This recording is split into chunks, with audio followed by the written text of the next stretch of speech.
Terima kasih ya. Pertama kami sudah melaksanakan seleksi terbuka ya. Seleksi terbuka gunanya apa? Gunanya untuk memberi kesempatan seluas-luasnya kepada putra-putra daerah. Nah, itu yang pertama. Kemudian dari seleksi pertama itu sudah terjaring 16 orang ya. Kemudian baru kita panggil pemain-pemain yang berprestasi di Liga 3 kemarin.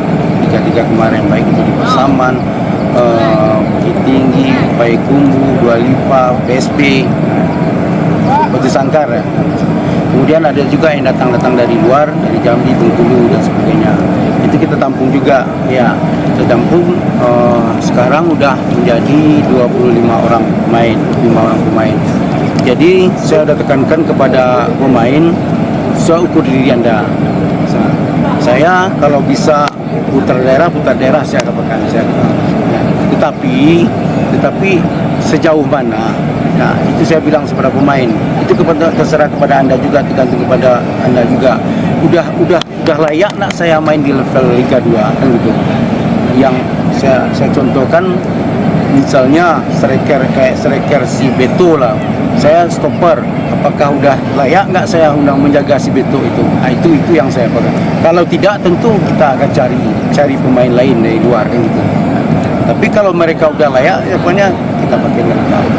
Jadi sejauh ini seleksi tahap 2 ini bagaimana kita ada promosi degradasi ya.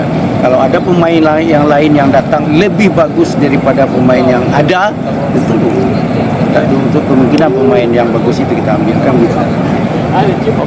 Kabarnya yang pemain yang sekarang kan banyak beredar yang di Liga 3 sedangkan kita akan melakukan persiapan untuk Liga 2. Betul. Bagaimana situasi kok melihat sekarang ini?